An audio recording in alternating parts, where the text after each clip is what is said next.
Hi friends, எல்லாருக்கும் வணக்கம். Welcome back to my channel. கிட்டத்தட்ட ஒரு வாரத்துக்கிட்ட ஆகும்னு நினைக்கிறேன் வீடியோ போட்டு. ஏன்னு பார்த்தீங்கன்னா கொஞ்சம் உடம்பு முடியல. மைக்ரைன் இல்லை, பட் மைக்ரைன் மாதிரியே ஒரு பக்கமாக தலைவலியாக ஓவராக பேர் பண்ண முடியாத அளவுக்கு இருந்ததுனால ஒரு ஹாஸ்பிட்டலில் போனதுக்கு பிபி இருக்குது ஹையாக, அதனால தான் வலிக்குது அப்படின்னு சொல்லிட்டு சில செக்கப்லாம் பண்ண சொல்லியிருந்தாங்க. அதுக்கப்புறம் சரி செகண்ட் ஒப்பீனியன் கேட்கலான்னு ஒரு டாக்டர்கிட்ட போனதுக்கு அவங்க அதெல்லாம் ஒன்றும் இல்லை, இதுக்கும் பிபிக்கும் எந்த சம்மந்தம் இல்லை அப்படின்னு சொல்லிட்டு பிபி செக் பண்ணது அங்கே நார்மலாக வந்துச்சு. அது என்னென்னு தெரியல, எப்படி தான் இவங்க செக் பண்ணாங்கன்னு தெரியல. அதுக்கு முன்னாடிலாம் 50 இயர்ஸ் ஆனால் தான் இதெல்லாம் கேள்விப்படுவோம். இப்போலாம் 30+ ஆனாலே வந்துடுது. ஸோ இப்போ பார்த்திங்கன்னா பிரேக்ஃபாஸ்ட் செய்ய ஆரம்பிச்சிருந்தேன். இது பார்த்திங்கன்னா லாஸ்ட் வெட்னஸ்டே. ஸோ காலையில் சப்பாத்தி, ஹஸ்பண்ட் லஞ்ச் பாக்ஸில் சப்பாத்தியும் கருவாடு தான் செஞ்சுருந்தேன். வீட்டில் ஏதாவது காய்கறி இல்லைன்னா கருவாடு இருந்துச்சுன்னா ரொம்ப ஹெல்ப்ஃபுல்லாக இருக்கும், ஈஸியாக செஞ்சு கொடுத்துடலாம். அதுக்கப்புறம் தோசையும் சாம்பாரும் பிரேக்ஃபாஸ்ட்டுக்கு வச்சுருந்தேன். குரோட்டான் செடியில் பார்த்திங்கன்னா ஏதோ ஒயிட்டாக பூச்சி பிடிச்சிச்சு. பக்கத்துலேயே நர்சரி இருக்கிறதுனால அவங்கக்கிட்ட கேட்டால் அவங்க இது மாதிரி சர்ஃப் தண்ணியில் போட்டுட்டு அது மட்டும் ஸ்ப்ரே பண்ணுங்கள் 2-3 வாட்டி, அப்புறம் கொஞ்சம் வயலில் எடுத்து வச்சா நல்லாயிருக்கும் அப்படின்னு சொன்னாங்க. சொன்ன மாதிரியே அந்த பூச்சி எல்லாமே போயிடுச்சு செகண்ட் டைமே.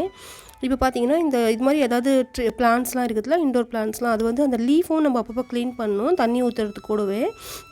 ஏன்னு பார்த்தீங்கன்னா இந்த லீஃபில் இருக்கிற டஸ்ட்டே அந்த ஃபோட்டோசிந்தசிஸ் ப்ரோசஸ் ஸ்லோ டவுன் பண்ணிவிடும். அதுக்கப்புறம் கொஞ்சம் இலெல்லாம் வாடி போகிற மாதிரி இருக்கும். ஸோ அதெல்லாம் க்ளீன் பண்ணிட்டு கொஞ்சம் மண்புழு உரம் வாங்கிட்டு வந்திருந்தேன் நர்சரிலேருந்து. அது கொஞ்சம் எல்லாத்தையும் போட்டுட்டு ஈவினிங் போல் பார்த்திங்கன்னா சரின்னு உடம்பு சரியில்லாதனால எல்லாமே அப்படியே போட்டு வச்சுருந்தேன். எல்லாம் எதுவுமே ரீஃபில்லாம் பண்ணலை. ஸோ எல்லாத்தையும் கொஞ்சம் ரீஃபில் பண்ணி ஒரு ஏரியாவாக க்ளீன் பண்ணலான்னு சொல்லிட்டு ஸ்டார்ட் பண்ணியிருந்தேன்.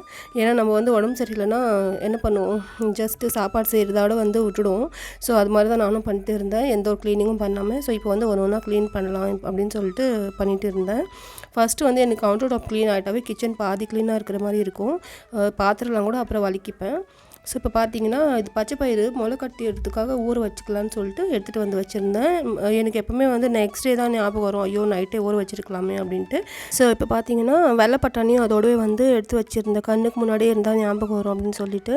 ஸோ இப்போ ரைஸ் வச்சுக்கிறேன், குக்கரில் தான் செய்கிறேன். இங்கே இந்த எறும்பு தொல்லை தாங்கலை, மண் இழுத்து வெளியே விட்டுடுது அப்பப்போ.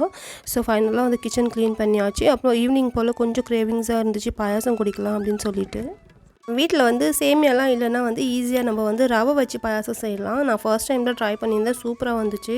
2 டேபிள் ஸ்பூன் நெய்யில் இது மாதிரி ட்ரை ஃப்ரூட்ஸ்லாம் கொஞ்சம் பொடியாக சாப் பண்ணி போட்டுக்கலாம். நான் வெறும் முந்திரியும் பாதாம் மட்டும் போட்டிருந்தேன். நம்ம ஊர்லலாம் GRB 9 எல்லாம் மணலாக இருக்கும் இல்லையா, அது டிவியில் ஆட் காமிப்பாங்க. ஸோ இங்கே இது மாதிரி கோவர்தன் கீ நல்லா மணலாக இருக்கும். இங்கே யாராவது இருக்கிறீங்கன்னா நீங்கள் இந்த கீ ட்ரை பண்ணி பார்க்கலாம், சூப்பராக இருக்கும். ஸோ அதுக்கப்புறம் கொஞ்சமாக கிஸ்மிஸ், இந்த காஞ்ச திராட்சை போட்டு அது பலூன் மாதிரி ஆனதும் 3 டேபிள் ஸ்பூன் ரவை ஆட் பண்ணிக்கிறேன். நல்ல ஒரு மனம் வந்ததும் 1/2 லிட்டர் பால் காய்ச்சி இதில் ஆட் பண்ணிக்கலாம். ஸோ குக்கிங் ப்ராசஸ் சீக்கிரமாக ஸ்டார்ட் ஆகிடும். ஃபஸ்ட்டு பக்கத்து ஸ்டவ்வில் காய்ச்சறதுக்கு வச்சுருந்தேன். கொஞ்சமாக குங்குமப்பூவில் கொஞ்சமாக பால் ஆட் பண்ணி இது மாதிரி கலருக்காக நம்ம கொஞ்சம் நேரம் ஊற வச்சுக்கலாம். லோ ஃப்ளேமில் வச்சு இது மாதிரி நடுவில் கலரி விட்டுக்கலாம். ரொம்ப தின்னாகவும் இல்லாமல் ரொம்ப திக்காகவும் இல்லாமல் ஒரு பாயாசம் கன்சிஸ்டன்சி வரும் இல்லையா, அந்த டைமில் நம்ம ஆஃப் பண்ணிக்கலாம். லோ ஃப்ளேம்லேயே வச்சு குக் பண்ணணும். கொஞ்சமாக ஏலக்காய் பொடி ஆட் பண்ணிக்கலாம். இதுக்கு நான் ஒயிட் சுகர் தான் போடுறேன். ஒரு 1/4 cup white sugar, 4 table spoon. இது வெல்லம் இல்லை ப்ரௌன் சுகர் கூட ஆட் பண்ணலாம், பட் இந்த கலர் சேஞ்ச் ஆகிடும். இந்த ரவா பாயாசம்னால வெள்ளையாக இருந்தால் தான் நல்லாயிருக்கும். ஸோ இதுக்கப்புறம் பார்த்திங்கன்னா நல்லா இதுமாரி இந்த குங்குமப்பூ எடுத்து வச்சு இல்லையா, அதுவுமே ஆட் பண்ணிக்கிறேன். கலர் நல்லா கொஞ்சம் அந்த கோல்டன் yellowish-ஆக வந்துடுச்சு. ஸோ பார்த்திங்கன்னா நல்லா லோ ஃப்ளேம்லேயே வச்சு குக் பண்ணியாச்சு. நம்மளுக்கு தேவையான கன்சிஸ்டன்சி கிட்டத்தட்ட வந்துடுச்சு. இது திடீர்னு நம்ம வீட்டுக்கு யாராவது கெஸ்ட்ஸ் வராங்கன்னா அப்போது நம்ம வீட்டில் பாயாசம் செய்யலாம். சரி, ஏதாவது ஒன்று சேமியா இல்லைனாலும் இந்த ரவையை வச்சு நம்ம அட்ஜஸ்ட் பண்ணிக்கலாம், சூப்பராகவே இருக்கும். ஸோ பார்த்தீங்கன்னா இதுதான் அந்த கன்சிஸ்டன்சி நான் சொன்னது. இப்போ நம்ம சர்வ் பண்ணிக்கலாம். பாருங்கள் எவ்வளோ சூப்பராக இருக்குது பார்க்கும்போது. இது பேசிக்கான ரெசிபி தான், எல்லாருக்குமே தெரிஞ்சிருக்கும் மோஸ்ட்லி. பட் தெரியாதவங்களுக்கு ஃபர்ஸ்ட் டைம் பார்க்குறீங்கன்னா, இல்லை ஏன்னா நான் ஃபர்ஸ்ட் டைம் செஞ்சுருக்கிறேன் இல்லையா, ஸோ இது மாதிரி நிறைய பேர் இருப்பீங்கன்னு நினைக்கிறேன். ஸோ அவங்களுக்கு நல்லா யூஸ்ஃபுல்லாக இருக்கும். சூப்பராக டேஸ்ட்லாம் சூப்பராக இருந்துச்சு. ஸோ இதெல்லாம் குடிச்சு முடிச்சுட்டு கொஞ்சம் நான் ட்ரெஸ்லாம் எடுத்து வச்சுருந்தேன். ஏன்னா நெக்ஸ்ட் டே மார்னிங் ஒரு கும்பாபிஷேகம் இருக்குது கோவிலில், அங்கே கிளம்பலான்னு சொல்லிட்டு தான். எங்கன்னு பார்த்தீங்கன்னா பக்கத்து ஊரில் தான். ஒரு 3 கிலோமீட்டர்ஸ் தான் இருக்குது. பைக்கில் போனாலே 10 மினிட்ஸில் போயிடலாம். இந்த சேலை வந்து பார்த்தீங்கன்னா மீஷோவில் தான் நான் வாங்கியிருந்தேன் 2 வருஷத்துக்கு முன்னாடி. 9 to 10 வந்து கும்பாபிஷேகம் டைமிங் சொல்லியிருந்தாங்க. பார்த்து என்ஜாய் பண்ணுங்க.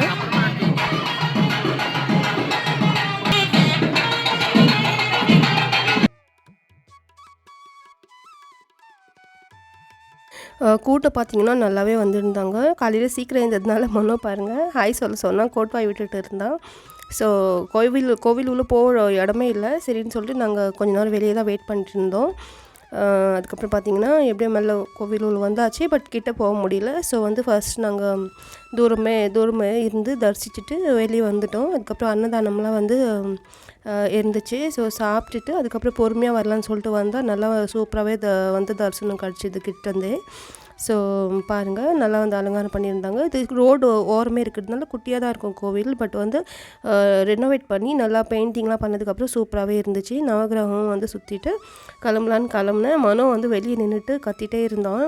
நீ ஏன் இந்த மொபைல் எடுக்கிற, அதனால தான் லேட் ஆகுது எங்கன்னா போகணும் அப்படின்னு சொல்லிட்டு. நானே வந்து பல தயக்கங்களோட இந்த கேமரா பிடிச்சிட்ருக்குறேன், நீ வேறு ஏன்டா வந்து கத்துறதுன்னு சொல்லிட்டு வீட்டுக்கே வந்துட்டோம். ஆஃப்டர்நூன் ஃபுல்லாக வந்து ரெஸ்ட் தான் பண்ணியிருந்தோம். நம்ம எந்த வேலை செய்யணுனாலும் எங்கேயாவது வெளியே போய் வந்தோன்னா ரொம்ப டயர்டாகிடும். ஸோ பார்த்திங்கன்னா குழந்தைங்க ஸ்நாக்ஸ் கேட்டாங்க. ஸோ வந்து ஈஸியாக எது செய்யலான்னு பார்த்தப்போ பட்டர் பிஸ்கெட் தான் செஞ்சேன். இது வெறும் 3 இன்க்ரீடியன்ட்ஸ் மட்டும் வச்சு செஞ்சிடலாம். ஸோ இதில் வந்து மைதா, கார்ன்ஃப்ளவர் எதுவுமே ஆட் பண்ணாமல் நம்ம ஹெல்த்தியாக கோதுமை மாவு மட்டும் வச்சு செய்யலாம். ஸோ 1 கப்பு கோதுமை மாவு எடுத்துக்கலாம். 1/4 கப்பு பொடிச்ச சர்க்கரை ஆட் பண்ணிக்கலாம், 4 டேபிள் ஸ்பூன். அதுக்கப்புறம் 1/2 கப்பு வந்து வெண்ணெய், உருக்குன வெண்ணெய் இது. ஸோ இது மட்டும்தான் ஆட் பண்ணணும். இதில் வேறு பேக்கிங் சோடா, பேக்கிங் பவுடர் எதுவுமே தேவை கிடையாது. இது மாதிரி கண்டினியூஸாக மிக்ஸ் பண்ணிகிட்டே இருக்கலாம். ஸோ இது மாதிரி பார்த்திங்கன்னா இது ரொம்ப தண்ணியாக சப்பாத்தி மாவு மாதிரிலாம் இருக்கக்கூடாது, கொஞ்சம் க்ரம்ஸாக இருக்கணும். இது மாதிரி பாருங்கள் திப்பி திப்பியாக இருக்குதுல்ல, க்ரம்ஸாக இது மாதிரி இருந்தால் தான் வந்து குக்கீஸ்லாம் வந்து நல்லா வரும், அந்த டெக்ஸ்சர் நல்லா வரும் ஃபைனலாக பேக் ஆனதுக்கப்புறமா. ஸோ இது மாதிரி வந்து பிசைஞ்சு நம்ம வந்து விட்டுக்கணும். ஸோ பாருங்கள் அந்த கன்சிஸ்டன்சி, இது வந்து கொஞ்சம் கெட்டிமாக வந்து இது மாதிரி உதிரியாக தான் இருக்கணும். ஸோ ஃபைனலாக குக்கி பேட்டர் ரெடி ஆகிடுச்சு. இது மாதிரி ஒரு கடாய் வச்சுக்கலாம். அவனில் பேக் பண்ணல நான் இன்றைக்கி, எல்லார் வீட்டில் இருக்காது இல்லையா. ஸோ வந்து ஈஸியாக எல்லாருக்குமே செய்யக்கூடிய ஒரு பிஸ்கெட் தான் நான் இப்போ காமிச்சிருக்கிறேன். ஸோ 10 நிமிஷத்துக்கு ப்ரீ ஹீட் பண்ண வச்சிடலாம் கடாயை. இது மாதிரி இட்லி தட்டிலே நம்ம வந்து வச்சுக்கலாம், எண்ணெய் லைட்டாக தடவிட்டு. ஆனால் நான் ஒரு மிஸ்டேக் பண்ணிட்டேன். இது வச்சதுக்கப்புறமா தான் எனக்கு ஃபீல் ஆச்சு, அந்த ஹை ஹீட்டில் வந்து அந்த பிளாஸ்டிக் ஹேண்டில் இருக்குது இல்லையா, அது வந்து மெல்ட் ஆகுமோ என்னமோன்னு சொல்லிட்டு நான் எடுத்துகிட்டு அதுக்கப்புறம் தட்டில் சேஞ்ச் பண்ணேன். பார்த்திங்கன்னா கொஞ்சம் கொஞ்சமாக பேட்டர் எடுத்து உருண்டையாக பிடிச்சி அதுக்கப்புறம் இது மாதிரி தட்டிக்கலாம். வடை மாதிரி குக்கி ஷேப் இருக்கும் இல்லையா, ஒரு சைஸ் ஸ்டாண்டர்ட் சைஸ் அது மாதிரி வச்சுட்டு ஏதாவது மூடி வச்சு ஷேப் பண்ணிக்கலாம். எல்லா பிஸ்கெட்டும் வந்து பார்த்திங்கன்னா ஒரே ஈவனான ஷேப்பில் சைஸில் இருக்கும். ஸோ கையில் எடுக்கக்கூடாது, உடஞ்சிடும் அது. இது மாதிரி ஏதாவது தோசை திருப்பி வச்சு தான் வந்து அடியிலேருந்து சுரண்டி எடுத்தோன்னா கரெக்டான வந்து குக்கி வந்துடும். லைட்டாக கிராக் இருக்க மாதிரி இருந்தாலும் பிரச்சனை இல்லை, பேக் பண்ணதுக்கப்புறம் கரெக்டாகவே வந்துடும். ஸோ இது இப்போ வச்சுட்டு ஒரு 15 to 20 மினிட்ஸ் வச்சுக்கலாம். பார்த்திங்கன்னா நான் சொன்னேன் இல்லையா, நடுவில் நான் வந்து சேஞ்ச் பண்ணிவிட்டேன். இந்த தட்டில் வச்சுட்டு அதுக்கப்புறமா அகெயின் வந்து பேக் பண்ணி எடுத்தேன். இப்போ கை வச்சு பார்த்தோன்னா சாஃப்டாக இருக்கிற மாதிரி தான் இருக்கும். பட் வந்து ஆறுனதுக்கப்புறம் அந்த டெக்ஸ்சர் வந்துடும் கரெக்டாக. ஸோ இது பாருங்கள், ஒரு பிஸ்கெட் உங்களுக்கு காமிக்கிறது, தூக்கி இப்படி பின்னாடி பக்கம் பார்த்தோன்னா இந்தமாதிரி ப்ரௌனிஷாக இருக்கணும், லைட் ப்ரௌனாக. ஸோ வந்து குக்கி நல்லா பேக் ஆகிடுச்சின்னு அர்த்தம்.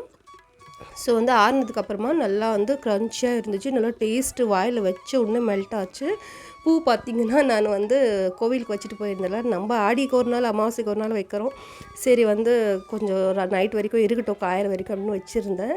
ஸோ இப்போ பார்த்திங்கன்னா பிஸ்கெட் பாருங்கள், நான் இந்த ஷேப்பு இல்லை ஏதாவது அதுக்கு டிசைன்லாம் போடல, பட் டேஸ்ட் அண்ட் டெக்ஸ்சர் பாருங்கள் சூப்பராக இருந்துச்சு. குழந்தைங்களும் வந்து ரொம்ப நல்லா இருக்குதுன்னு சொல்லிட்டு அப்போவே வந்து வச்சு காலி பண்ணிட்டாங்க.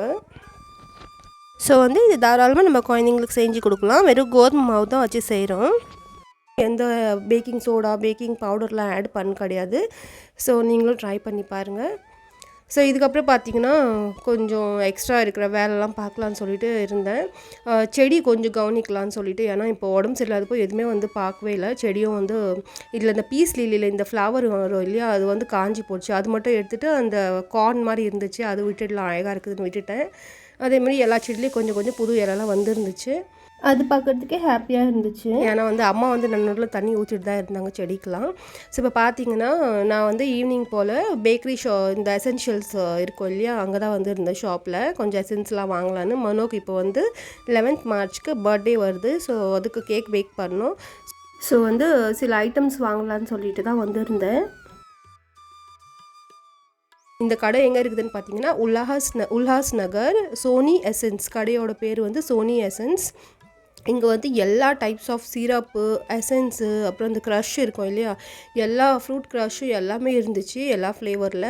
ஸோ நீங்கள் ஈவன் சாக்லேட் ஏதாவது நீங்கள் வந்து பிஸ்னஸ் பண்ணுறீங்கனாலும் இங்கே வந்து அதுக்கான எல்லா இன்க்ரீடியன்ஸும் இருக்குது. உல்லாஸ் நகர், அம்பர்நாத் இங்கே யாருனா இருக்கிறீங்கன்னா கண்டிப்பாக இந்த ஷாப்புக்கு ஒரு விசிட் பண்ணுங்கள். நான் அட்ரஸ் வந்து டிஸ்கிரிப்ஷனில் ஆட் பண்ணுறேன். ஸோ பார்த்திங்கன்னா நான் வந்து ஒரு 2 விஷயம் தான் வாங்குறதுக்கு போனேன். பட்டு நான் மோஸ்ட்லி வந்து வேறு ஒரு கடையில் தான் வாங்குவேன். பட்டு இந்த வாட்டி ஏதோ ஒரு விஷயம் அங்கே இல்லைன்னு சொன்னாங்க. சரி, இங்கே வந்து அவங்களே தான் இந்த அட்ரஸும் கொடுத்தாங்க, இந்த கடையில் போய் பாருங்கன்னு சொல்லிட்டு. நல்லா பெருசாகவே இருந்தது. அங்கேயோட வந்து டபுள் த அமௌண்ட் பொருள் தான் வச்சுருந்தாங்க.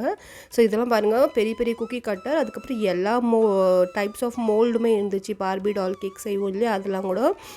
அப்புறம் இந்த பேஸ்ட்ரி செய்கிறது பெரிய பெரிய பேனும் இருந்துச்சு. குக்கி கட்டர் பாருங்கள், எவ்வளோ different types of cookie cutters இருக்குது. ஸோ அதே மாதிரி இந்த பக்கமும் கொஞ்சம் குக்கி கட்டர்ஸ்லாம் இருந்துச்சு. ரொம்ப ஃபேன்சியான குக்கி கட்டர்ஸ், ஸ்க்ரேப்பர், அப்புறம் சாக்லேட்ஸ். இந்த பக்கம் பார்த்திங்கன்னா சாக்லேட் மோல்டு. ஸோ இதுலேயுமே நான் ஒன்று வந்து வாங்கியிருந்தேன். பாருங்கள், இந்த அல்ஃபபெட்ஸோட மோல்ட்லாம் கூட இருக்குது. ஸோ நீங்கள் வந்து சாக்லேட் பிஸ்னஸ்லாம் பண்ணுறீங்களா கூட இங்கே வந்து கண்டிப்பாக ஒரு வாட்டி செக் அவுட் பண்ணி பாருங்கள். ஆன்லைனில் வாங்குறத விட நம்ம வந்து இது மாதிரி ஷாப்லலாம் வாங்கினோம் நம்மளுக்கு கொஞ்சம் பட்ஜெட் ஃப்ரெண்ட்லியாகவும் இருக்கும். ஊர்லேருந்து பார்க்குறீங்கன்னா உங்களுக்கு அவ்வளோ ஹெல்ப்ஃபுல்லாக இருக்காது இந்த ஒரு பர்டிகுலர் செக்ஷன். ஏன்னா வந்து இது வந்து இங்கே மும்பையில் இருக்குது இந்த கடை. பட் இங்கே மும்பையில் யாராவது இருக்கிறீங்க, அம்பர்நாத், உல்லாஸ் நகர்லாம், ஸோ அவங்களுக்கு வந்து யூஸ்ஃபுல்லாக இருக்கும். நம்ம ஊர்லேயும் இது மாதிரி எக்கச்சக்கமான கடைலாம் இருக்குது. ஸோ நீங்கள் வந்து பேசிக்காக நான் என்ன சொல்ல வரேன்னா, நீங்கள் வந்து ஆன்லைனில் செக் அவுட் பண்ணலாம். அங்கேயும் சீப்பாக தான் இருக்குது சில விஷயங்கள். பட் சில விஷயங்கள் வந்து இது மாதிரி கடையில் போனோன்னா நம்மளுக்கு இன்னமும் சீப்பராக கிடைக்கும். ஸோ நம்மளுக்கு வந்து கொஞ்சம் எக்கனாமிக்காகவும் இருக்கும். ஸோ நான் இப்போ என்னெல்லாம் வாங்கிட்டு வந்துருக்குறேன்னு காமிக்கிறேன். நம்ம மெயினாக போனதே 2 விஷயத்துக்கு தான். இந்த வெயிங் மிஷினும் அதுக்கப்புறமா ஒரு லோஃப் பேன் வாங்கலான்னு சொல்லிட்டு தான். ஸோ இது பார்த்திங்கன்னா ஆன்லைனில் 250. நான் அங்கே வாங்கினதில் இது ஜஸ்ட் 200. லோக்கல் பிராண்ட் தான். சரி, ஃபர்ஸ்ட் டைம் வாங்குகிறோம், வாங்கி தான் பார்க்கலான்னு சொல்லிட்டு வாங்கினேன். குழந்தைங்க பார்த்திங்கன்னா அவங்களோட ஸ்கேலு, பென்சில்லாம் வச்சு வெயிட் பண்ணிகிட்டு இருந்தாங்க, இது எவ்வளோ அது எவ்வளோன்னு சொல்லிட்டு. ஸோ அதுக்கப்புறம் இது ஆர்கானிக் ஸ்கேவர்ஸ் அப்படின்னு சொன்னாங்க, அது ஒன்று வாங்கிட்டு வந்திருந்தேன். அதுக்கப்புறமா இதுதான் அந்த சாக்லேட் மோல்டு. பெரிய டெய்ரி மில்க் சாக்லேட்லாம் செய்யலாம், இல்லை கேக் மேலே குட்டி குட்டியாக டெய்ரி மில்க் இருக்கும் இல்லையா, அது செய்கிறதுக்கும் யூஸ் பண்ணிக்கலாம். இது குக்கி கட்டர். இது வந்து கொஞ்சம் குவாலிட்டி எனக்கு லோவாக இருந்த மாதிரி தான் இருந்துச்சு. இது பாருங்கள், இப்படி ஐத்து உடஞ்சிட மாதிரி இருந்துச்சு. பட் ஸ்டில் வந்து நம்ம வந்து சமாளித்து யூஸ் பண்ணிட்டா அது வந்து நல்லா டியூரேபிளாக இருக்கும். ஸோ இது வந்து பார்த்திங்கன்னா இந்த நோசல் வந்து 2D அந்த நம்பரில் இருக்கும் இல்லையா, அது வாங்கியிருந்த ஒன்று. கேக் செய்கிறதுக்கு வந்து டெக்கரேட் பண்ணலான்னு சொல்லிவிட்டு, அதுக்கப்புறம் மனோக்கு இப்போ 7 இயர்ஸ் கம்ப்ளீட் ஆகுது. ஸோ 7 நம்பர் கேண்டலும் வாங்கிட்டு, இதுதான் இந்த லோஃப் பேன். நான் வாங்கினதுலே இது வந்து எனக்கு ரொம்ப சாட்டிஸ்ஃபேக்ஷனாக இருந்துச்சு. ஏன்னு பார்த்தீங்கன்னா நல்ல பெரிய சைஸு. இந்த சாண்ட்விச் ப்ரெட்லாம் இருக்கும் இல்லையா, அதெல்லாம் பேக் பண்ணிக்கலாம். கரெக்டான சைஸ் பார்த்தீங்கன்னா 13:20 சென்டிமீட்டர். ஸோ கூடிய சீக்கிரம் இதில் ஏதாவது பேக் பண்ணி ப்ரெட்லாம் உங்களுக்கு நான் காமிக்கிறேன். இந்த vlog இதோடு முடிச்சுக்கிறேன். இன்னொரு சூப்பரான வீடியோவில் மீட் பண்ணலாம். இதுக்கப்புறம் நம்மளோட வீடியோஸ் வந்து ரெகுலராக வரும். அதே மாதிரி ஷார்ட் வீடியோஸும் வந்து டெய்லி அப்லோட் பண்ணுவேன். கண்டிப்பாக செக் அவுட் பண்ணி பாருங்கள். இந்த வீடியோ பிடிச்சிருந்தா கண்டிப்பாக ஒரு லைக் பண்ணுங்கள். பிடிச்சிருந்தா மட்டும் லைக் பண்ணுங்கள், அப்புறம் சப்ஸ்கிரைபும் பண்ணிவிடுங்க. அது வரைக்கும் எல்லாருக்கும் பாய், டேக் கேர்.